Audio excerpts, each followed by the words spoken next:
Hi everyone! Oras ngayon is 7:30 na ata. Japan time. Mamadali kami kasi baka maliit kami doon sa meet-up na aming tour today. So we are on our way to Nagoya Station from Sakae. Dito ka sa right. May dadaan. 8:10 yung meet-up time doon sa Nagoya, sa may Nagoya Station. Saan na yung card?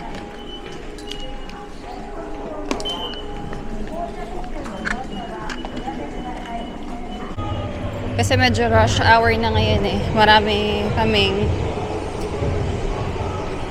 makakasalubong ng mga working people. See you later.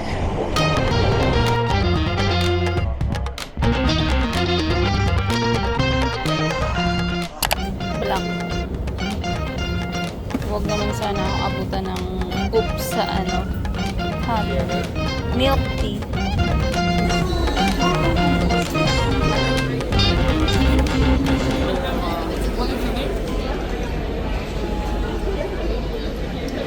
Number 4, 10, 2 people.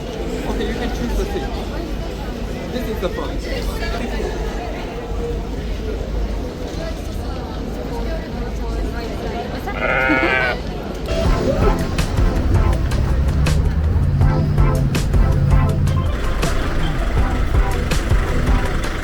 You can drink or eat anything you want, but I hope you don't eat ice cream. So we're on our way to Takayama and Shirakawago for our clock tour. So it will take 2 hours and 20 minutes na bus ride. 2 hours and 20 minutes ang aming biyahe going to Takayama. And then 2 hours ata kami magsistay doon. And then after 2 hours, isang oras ulit na biyahe going to Shirakawago. So we booked this tour sa Klook. Mahina yung boses ko kasi syempre nasa loob kami ng bus. I met you last December, well I think it was. Your arm around my shoulder with no care at all. You stayed cool, calm, collected, just playing dumb. Who would have thought? Yeah, you were so cool, so different. Yeah, I bet you were bending over backwards just to say a word. And you think you're funny now, but they never learn what it cost. And I've been searching, waiting for the right time. You left early, something about your brother's flight. I just wanna tell you what's on my mind. How do we get here and how do we stay? I don't wanna rush things, but I don't wanna wait for you. How do I know that your feelings could change? I don't know, but I hope so. 11:58 na. So, andito na kami sa Takayama. I will show you. So, this is our first stop and we'll be staying here for 2 hours. So, gutom na rin ako. Kaya, hanap kami na kung saan kami pwede mag-lunch.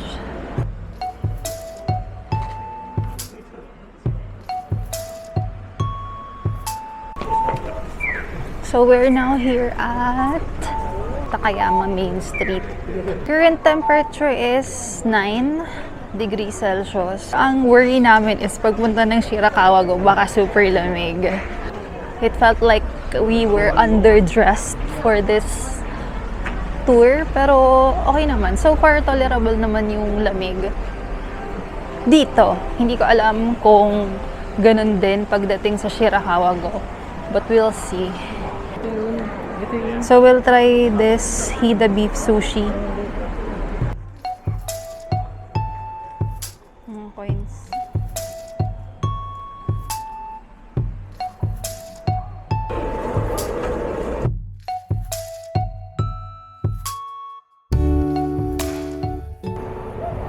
This is 900 yen.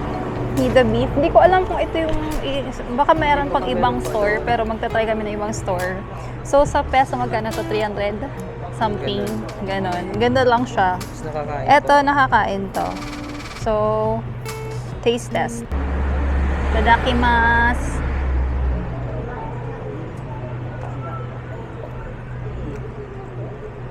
Kamusta? Sarap. Ito sa akin na isa. Harap. Bitin. Joke. Ganyan itong ano. Lasang beef. Hindi ako pwede maging food vlogger. Pero hindi, masarap siya. Try natin to. Masarap. Masasarap man dun sa ano. Ay, Ano ba to? Chicheria na eh. Hindi mo chicheria. So, ano? Parang rice crackers na maumami. Malinamnam. So, dito kami nag-order. Hanap kami ng iba.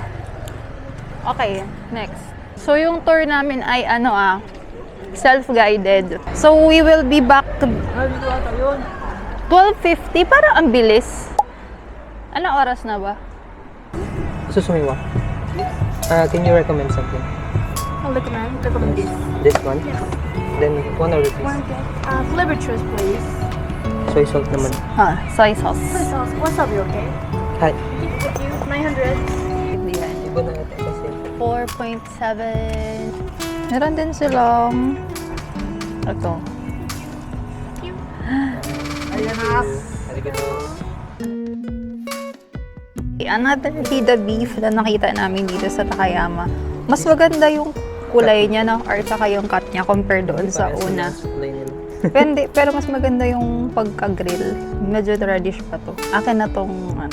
Pero dito soy sauce naman yung pinili namin flavor in my wasabi silang nilagay. Pero wala siyang nori sheet. Ay, meron. So, taste test. Taste test dito sa Hida beef number 2.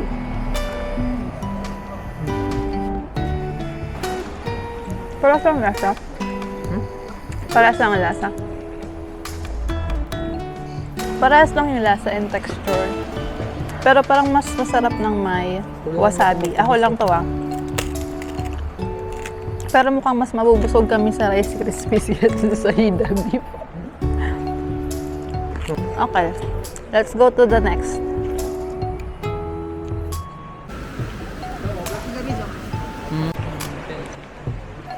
Okay lang.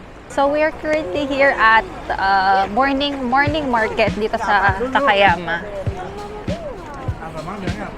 Oh, strawberry.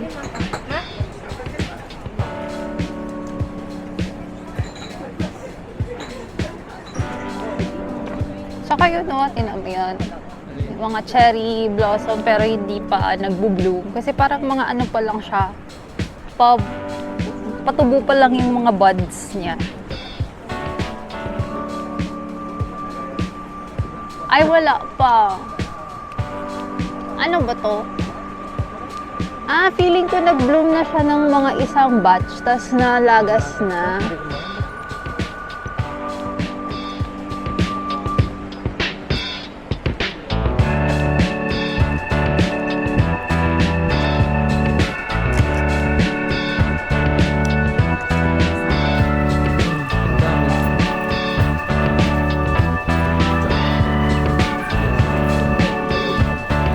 Busog. Maalat. Maalat ba? Maalat or savory. Kasi yung mga nabibili namin dating dango, matamis. Sarap naman. Pero kasi sanay ako dun sa dango na matamis. Pero okay naman. 100 yen na.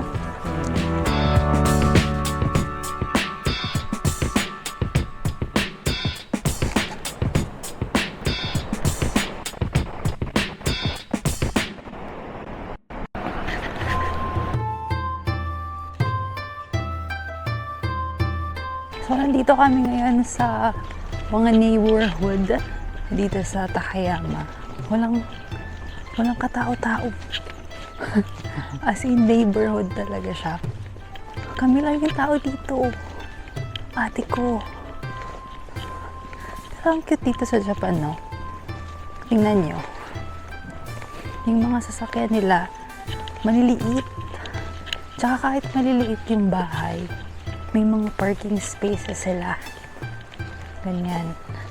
Yung mga ganito, gusto ko malaman kung parking space talaga nila yan o nagbabayad sila dyan. Pero, look. Diba? Tsaka walang nakapark sa tabing kalsada.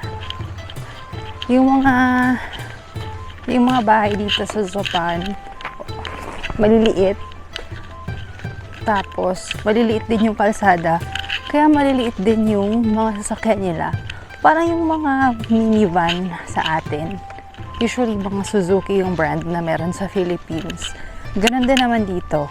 Pero, mostly, yun na talaga yung parang pinaka-main sasakyan nila, yung parang minivan.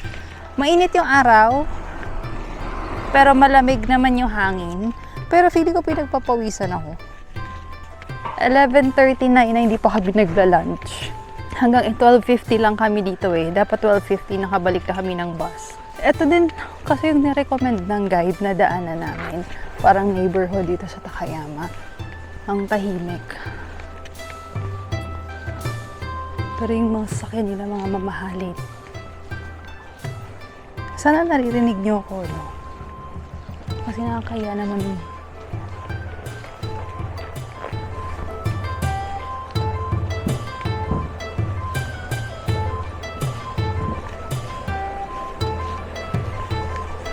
Yun ba yung tinaanan natin kanina? Ayun yun? Ayun pala yun. May isa pang Torre Gate dito. Yung mga turista kasi andun sila sa sa main street. Kami, humiwalay kami.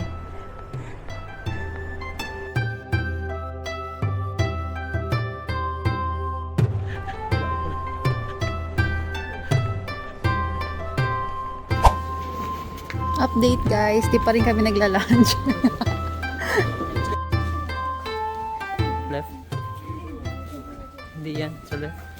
Isa sa mga highlights namin dito sa Takayama is, maliban sa Hida Beef, etong sake brewery or sake tasting trip namin. Pag may nakita kayong malaking bilog na nakasabit sa labas ng store, ibig sabihin nun, sake brewery yon. If you're going to Takayama, don't skip the sake brewery or sake tasting. Especially kung fan kayo ng liquor. Kasi kami, we enjoy this part of the trip. So, mamili na lang kayo kung saan nyo gusto mag-sake tasting. Pero dito yung napili naming sake brewery for the sake tasting. 1 token, 150 yen.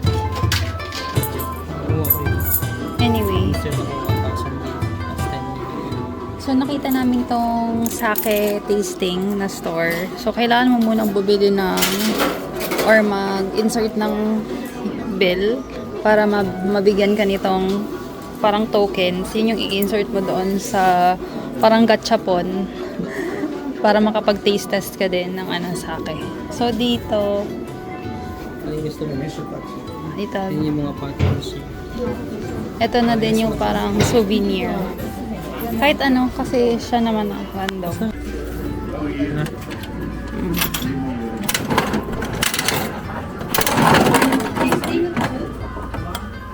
Yes. Ito yung design na natuwa mo.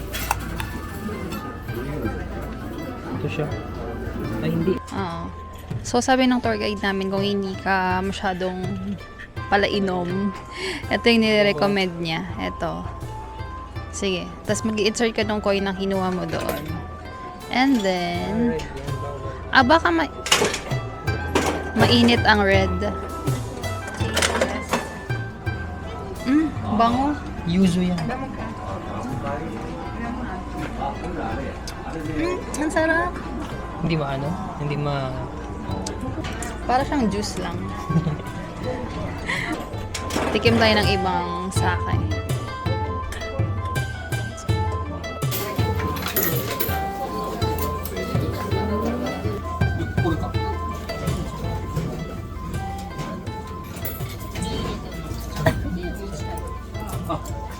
Mas gusto ko yung ngayon na isa.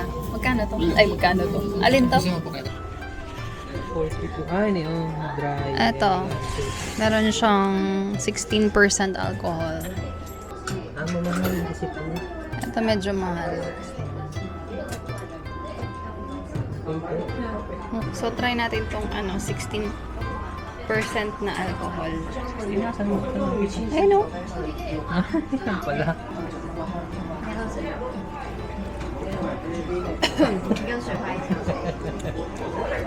May pait. Pait. Masarap. You try. Try ko.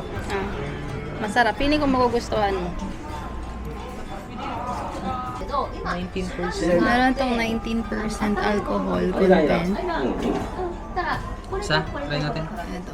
So, magpapakalasing kami dito sa Takayama. Sige, go.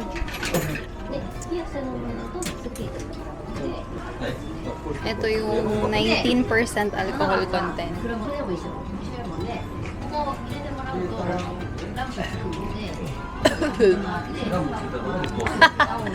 Lakas.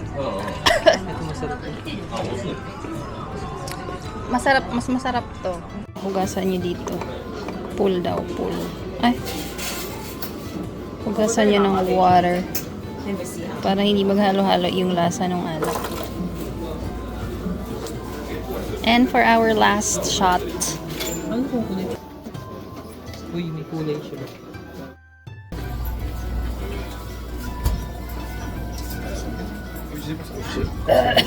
Gusto ko to.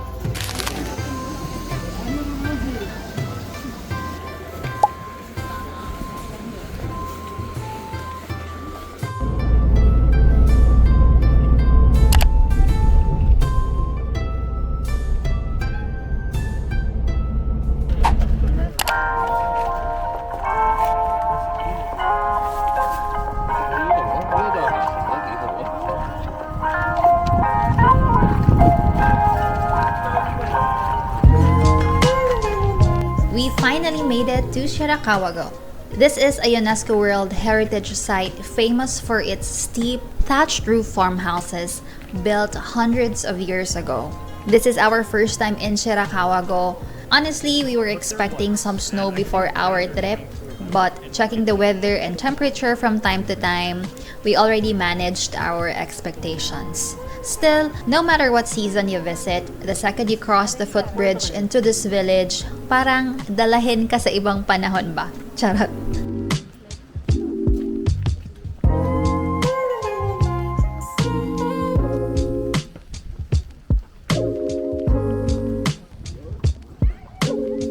These farmhouses are called Gasho Zukuri, which translates to constructed like hands in prayer. Sabi ni Google yan The name comes from the incredibly steep angle of the roofs, built to withstand some of the heaviest snowfall in the entire world. Pero ang mas nakakabilib ay kung paano itinayo yung mga bahay na to. Basically, wala silang pako, tanging lubid at pinagdugtong na kahoy lang ang nagkakabit dito. Mostly yata ng mga old structures sa Japan ay ganito nila ginagawa. Ang galing, di ba? May mga naabutan pa naman kaming tumpok ng snow nung tour namin, pero may halo ng putik at medyo matigas na rin siya. Good thing hindi sobrang lamig nung time na to, sakto lang pala yung damit na suot namin since sobrang tirik ng araw and pagpapawisan ka pag aakyat ka ng viewpoint. Sobrang magical siguro sa feeling na puro snow yung makikita mo dito, no? Parang snow globe. Sign yata to na balikan namin yung Shirakawago ng winter.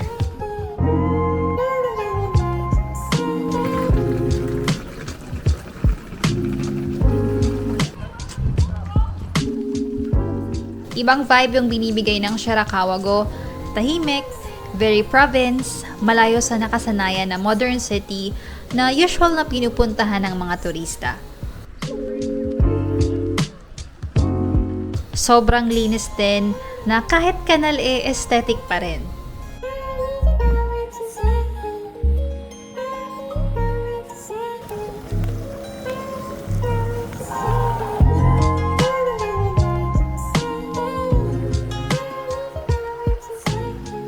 Kung naka-group tour kayo, I highly suggest unahin nyo na yung viewpoint since medyo nakakahingal siya and medyo may distansya. And also, you only have a very limited time to spend here at Shirakawago.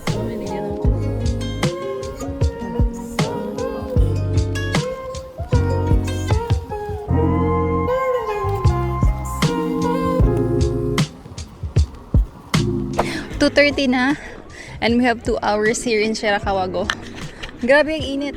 10 degrees ngayon base sa Google. But, ang init since naglakad kami mula sa baba. Ang ganda. May mga snow pa naman pero yung mga nasa gilid na lang. Yung mga nakatambak na lang sa gilid. And hindi na siya white. Muddy na siya. Pero ice pa naman siya. Yellow. As in yellow. So, grabe pinagpapawisan ako sa likod. So, eto na yung Shirakawago. So, ang ganda. So happy to be here. Pero hindi na siguro kami aakyat sa pinakatuktok. Magpipicture-picture lang kami sa taas, guys.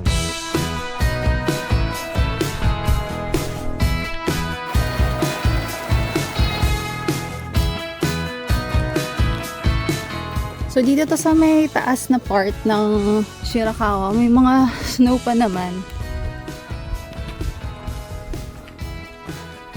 Nagutom na kami, guys.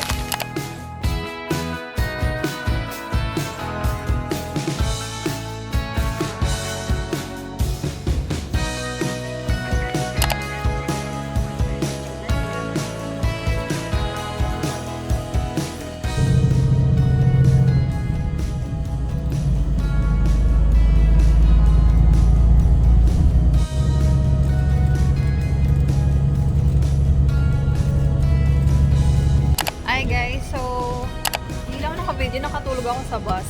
So we're here at our first stopover after the Shirakawa tour. So pauwi na kami and stopover lang kami to Wiwi and drop our trash dito sa stopover. Pero hindi na siguro, kaya pa naman. Kasi haba ng pila sa female, lagi naman. So we only have 10 minutes here sa stopover. Kaya, balik na kaming bus. And, see you na lang sa aming accommodation.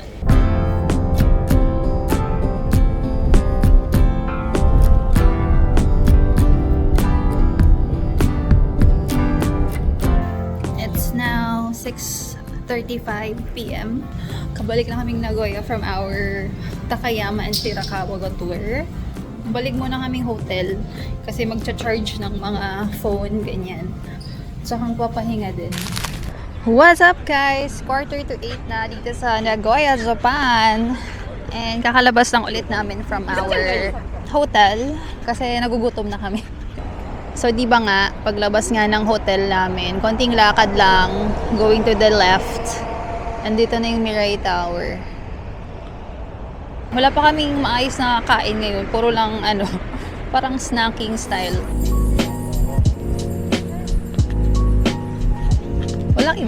Walang ibang branch.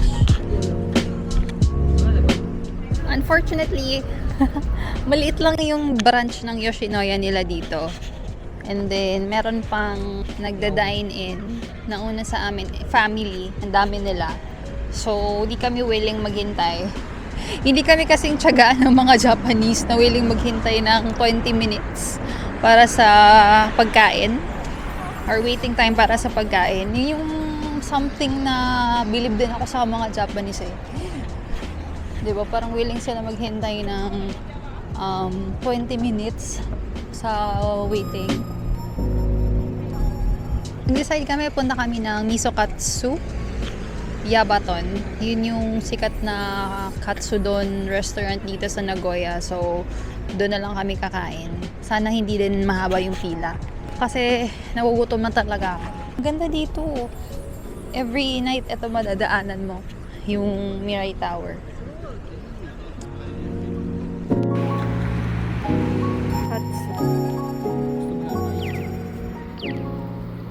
Ito nga, rice bowl lang. Yun ang set meal. Ay, ito yun. Ayan, yan yun. Ito ba? Gusto mo? Iya. Cheese ay.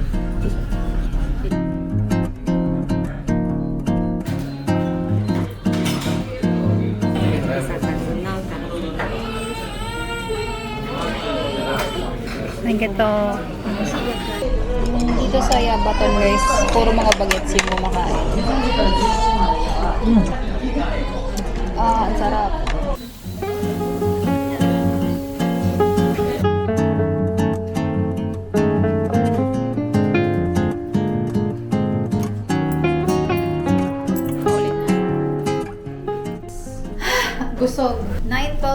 PM Japan time. So, pababa na kami. Kumain kami dun sa Misukatsu dito sa Matsukaya. Basta dito siya sa Matsukaya na building. Ilan ang rating mo sa Misukatsu? 5 out of 5. 5. Yung order na kasi is yung curry. Hindi kasi ako mahilig sa curry. Yung katsu doon naman, 4.5. Siguro dahil natabangan ako. Pero ganun talaga ata, no? Ang timpla ng mga katsu.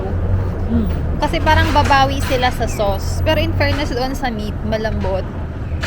Tsaka may mga, may mga tawag doon sauce sa gilid. Sobrang laki ng serving. Magkano ba yung order ko na yun? Nasa 2,000 plus yen. Set meal na siya. Pwede ka namang umorder ng mas mura na parang yun lang. Parang a la carte, kumbaga. Pero pinili namin yung set meal para may sabaw. Kasi hindi ako pwedeng kumain na walang sabaw. Siguro dahil gabi na rin naman Pero 'di ba kung meron ba ditong counterpart ng Dotonbori? Ayun may blooms na. Sakura ba yun? Oo, man. All the girls with pretty mouths, they always walk your way. They follow you in cars and bars and even on airplanes. I'm special, yeah, I'm special, cause they just don't got what I've got. Naghahanap kami guys ng 7-Eleven. I'm someone you can take Finally, to meet you a 7-Eleven. Walang 7-Eleven sa taas. Yung mga nasa taas, Lawson. Bihira nga ako makita ng Lawson Family Mart yung mas maraming nasa taas. Yung 7-Eleven na nakita namin is nasa subway or nasa ground. So mag-withdraw muna kami guys. I wanna make it fast. It's gonna take time to get there. Ha? It's gonna take some time. Hindi mo niyang cross? Poste yan. I'll sing now Iba to mo me, nito. baby. Won't you sing to me your name? I've been looking for something crazy. I've been looking for something to tame. My sin is still my criticizing, my hopeless heart that just wants to come home.